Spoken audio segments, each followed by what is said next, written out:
IPL 2025 का शानदार आगाज हुआ और आगाज किसके लिए? आगाज विराट कोहली, रजत पाटीदार, आरसीबी और उनके फैंस के लिए, क्योंकि धमाकेदार जीत दर्ज की है आरसीबी ने केकेआर के ऊपर में। उसी की हम करेंगे बात। स्वागत है आपका टाइम आउट हिंदी में और हमारे साथ इस वक्त मौजूद है एक दो नहीं बल्कि तीन चैंपियन पीयूष चावला, अंबाती रायडू और वरुण आर्यन। आप तीनों लोगों का बहुत बहुत स्वागत। और सबसे पहले वरुण आर्यन, आप तो अंबाती रायडू माफ कीजिएगा, आपका तो डेब्यू भी यहां पर, और इस डेब्यू में जैसे वहां पर रजत पाटीदार ने ईडन गार्डन्स में जीत के साथ एकदम मुहर लगा दी आरसीबी की, आपका भी उम्मीद है कि डेब्यू धमाकेदार जा रहा है?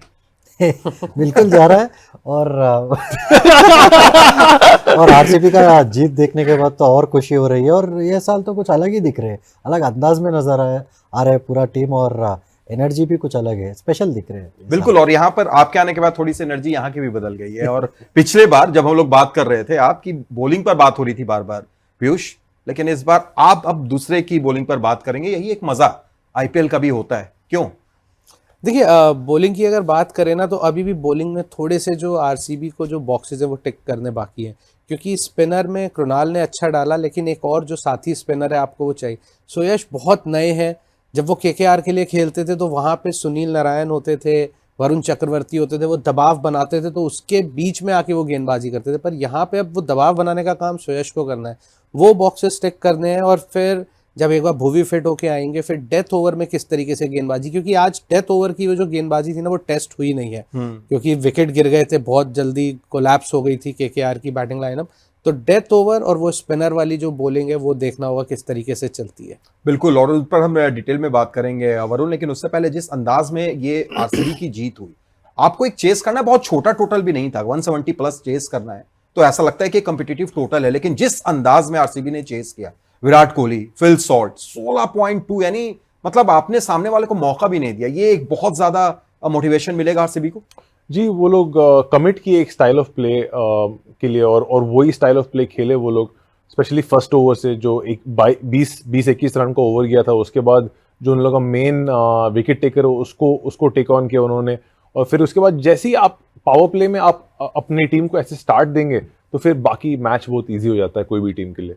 बेशक। और माती, जिस अंदाज में खेल रहे थे विराट कोहली, अक्सर ये बात होती है, आप माने ना माने, लोग कहते ही रहते हैं कि यार रन तो बना रहे हैं विराट कोहली, लेकिन वो स्ट्राइक रेट में मजा नहीं आ रहा है, वो 140 135 वाले में बना रहे हैं। पर आज जिस अंदाज में खेला विराट कोहली ने, 163 की स्ट्राइक रेट, क्या वो भी अपने आलोचकों को जवाब दे रहे थे और बता रहे थे कि अभी भी वही विराट कोहली मौजूद है, द विंटेज विराट कोहली? नहीं, बिल्कुल। और वो आदमी किसी को जवाब देने की ज़रूरत नहीं है, क्योंकि जो हिसाब से बल्लेबाजी करते हैं तो बस अपना स्टैंडर्ड्स और हाई करना चाह रहे हैं, और टीम का भी एक टेम्पो सेट कर रहे हैं। पूरा बैटिंग यूनिट अभी उनके तरफ जब देखेंगे, फिर सोचेंगे कि विराट कोहली जब ये इंटेंट के साथ हर बॉल खेलते हैं तो हम क्यों ना खेलें। तो ये एक बहुत बड़ा पॉजिटिव साइन है, और पॉजिटिविटी पूरा बैटिंग यूनिट के पूरे अंदर फैला रहे।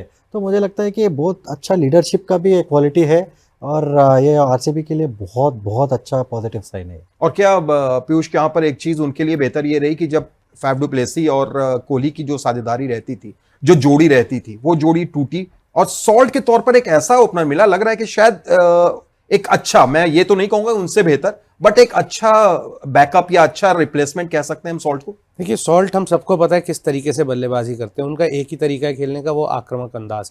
तो जब एक आपके साथ जो प्रारंभिक बल्लेबाज आता है वो आक्रामक तरीके से खेलता है, तो जो दूसरा बल्लेबाज होता है उसके ऊपर थोड़ा सा वो टाइम लेने का होता है कि आप थोड़ा सा वो अतिरिक्त समय 2-4 बॉल ले सकते हैं। और उसी के चलते वहाँ पे आपको विराट जैसा खिलाड़ी जो एक एंकर की भूमिका भी निभाते हैं, और फिर वो लंबी इनिंग खेलते हैं, और खासकर ऐसे चेजेस के वो मास्टर हैं। और जो उन्होंने आज दिखाया अभी, सबसे बड़ी चीज़ नॉट आउट जाना। जब एक खिलाड़ी नॉट आउट जाता है तो वो दर्शाता है कि वो सोच के आया है कि मैं अगर बल्लेबाजी करूंगा, सेट हुआ तो फिर अंत तक मैच लेके जाऊंगा, किसी और के लिए छोड़ूंगा नहीं। और ऐसा उन्होंने आज नहीं, कई बार किया है। बिल्कुल बिल्कुल, इससे पहले भी कई बार। लेकिन यहां पर एक चीज जो एक केकेआर को पूरी तरीके से दूर कर गई वरुण, क्या वो रजत पाटीदार की जो बैटिंग थी, जो आते हैं 16 गेंदों पर वो ताबड़तोड़ 30 रन की पारी खेलते हैं, जो एक वापसी का मौका था शायद केकेआर से, वो भी छीन लिया उन्होंने। जी, फर्स्ट ऑफ ऑल ये गेम पावर प्ले में ऑलमोस्ट खत्म हो गया था, क्योंकि 70-80 रन कर लिए थे वो लोग 6 ओवर्स में, और उसके बाद रजत पाटीदार आके जो फाइनल सील जो लगाना था मैच में वो लगा के गए। और जो लास्ट सीजन जैसे खेल रहे थे वही अंदाज से अभी भी खेल रहे हैं, स्पिनर को तो डालने ही नहीं दे रहे बॉल, और ये एक बहुत अच्छा साइन है आरसीबी के लिए और बाकी टीम के लिए खराब साइन है कि जो जो फॉर्म में थे लास्ट ईयर वही फॉर्म में आए वो। बिल्कुल, दूसरी टीम के लिए खतरनाक साइन जरूर है, लेकिन कहीं ना कहीं आरसीबी के फैंस खुश होंगे। और हम बात जिस अंदाज में हम लोग बात कर रहे हैं आरसीबी की, अगर दूसरी तरफ केकेआर की तरफ हम आए, वहां पर भी एक अलग बैटल नजर आई। शुरुआत में विकेट गिरता है, लेकिन उसके बाद रहाणे और फिर नारायण के बीच में वो साझेदारी पनपती है। 12 ओवर के वक्त ऐसा लग रहा था कि शायद 200 आराम से ये लोग बना लेंगे। कहां पर वो पारी लड़खड़ा गई? कृणाल पंड्या का वो 3 ओवर, रहाणे का वो आउट होना, नारायण का आउट होना, क्या आप मानते हैं बड़ा मोमेंट? नहीं, मुझे लगता है कि पहला गेम है, थोड़ा बहुत नर्वसनेस दिख रहा था पूरे बल्लेबाजों में। और मुझे लगता है कि ऑक्शन के दौरान भी बहुत बड़े बड़े प्राइसेस में गए, तो वो भी थोड़ा प्रेशर डालता है उनके ऊपर। थोड़ा क्लैरिटी ऑफ माइंड नहीं दिख रहा था उधर। और थोड़े शॉट सिलेक्शंस जो थे वो इतने अच्छे शॉट सिलेक्शंस नहीं थे, सॉफ्ट डिसमिसल्स थे और ज़रूरत नहीं था, जोर से भी मारने गए। तो मुझे लगता है कि पहला गेम है तो उनको थोड़ा बहुत लीवे तो देना पड़ेगा, क्योंकि इधर से सिर्फ इम्प्रूव ही हो सकते हैं। वो जो मिडिल ऑर्डर बैटिंग है वो सिर्फ बेटर ही हो सकता है इधर से। बिल्कुल बिल्कुल, पहला गेम। और पीयूष, जिस हिसाब से गेंदबाजी हुई, अगर कृणाल पंड्या का आप देखें, वो 3 ओवर में 3 विकेट निकालना, आप स्पिनर हैं भली बात ही जानते होंगे, उनकी तेजी भी देखें। हालांकि वो आपसे कम थे, आपने पिछली बार 120 किलोमीटर की रफ्तार से गेंद डाली थी। आज 105 वाली गेंद पर उन्होंने आउट किया रिंकू सिंह को, जो तीसरी विकेट उन्होंने हासिल की। तो ये रफ्तार का अच्छा इस्तेमाल कर रहे थे जब पिच में ज्यादा टर्न नहीं था। तो और देखिए आईपीएल में ऐसा ही होने वाला है, बहुत ज़्यादा पिचेस आपको ऐसी मिलेंगी नहीं कि जहाँ पे आपको स्पिन मिले, तो आपको पेस में ही वेरिएशन करना पड़ेगा। और आज उसका बहुत अच्छे से इस्तेमाल भी किया उन्होंने। जब वेंकटेश अय्यर बैटिंग करने आए तो वहाँ उन्होंने एक बाउंसर का इस्तेमाल किया, थोड़ा सा वो थोड़ी शंका पैदा करने के लिए दिमाग में, और उसके बाद फिर एक आगे गेंद डाली गोइंग अक्रॉस लेफ्ट हैंडर के लिए। तो उन्होंने बहुत अच्छे से एंगल्स यूज़ किए और पेस में वेरिएशन, उसी के चलते वहाँ उन्हें सफलता प्राप्त हुई। और वो जब आप एक मिडिल ओवर में 3 मेन बल्लेबाज आउट कर देते हैं ना, तो फिर आप पूरी तरीके से टीम को बैकफुट पे धकेल देते हैं। बेशक, और स्पिनर्स को कैसी बॉलिंग करनी है वो भला आपसे बेहतर कौन जाने इस आईपीएल में। ताजा ताजा आप वहीं पर से आ रहे हैं अभी, वरुण। लेकिन अगर फास्ट बॉलर की बात करें, आप सामने हैं, इस बार थोड़ा सा एक रूल भी चेंज हुआ, आप सलीवा का भी इस्तेमाल कर सकते हैं। आप इन सारी चीज के तरफ देखते हुए हेजलवुड का अगर आप देखें, जो उन्होंने गेंदबाजी की, विकेट 2 मिली, इकोनॉमिकल गेंदबाजी रही, क्या ये चीज लैक की केकेआर की तरफ से, केकेआर के गेंदबाजों की तरफ से, खासतौर से फास्ट बॉलर स्पेंसर जॉनसन हो या वैभव या हर्षित? देखिए, स्टार्ट देना बहुत इंपॉर्टेंट है बैटिंग या बॉलिंग में। अगर आप हेजलवुड का फर्स्ट ओवर देखेंगे, क्विंटन डिकॉक आउट किया, जो एक एक्सप्लोसिव प्लेयर है, अगर वो सेट होके पावर प्ले को नेगोशिएट करते तो फिर काफ़ी डिफिकल्टी होती उन लोगों को उनको बॉलिंग करने के लिए। पर हेजलवुड एक एक्सपीरियंस बॉलर है, वो हमेशा आपको बहुत बैंकेबल परफॉर्मेंस देंगे मैच टू मैच।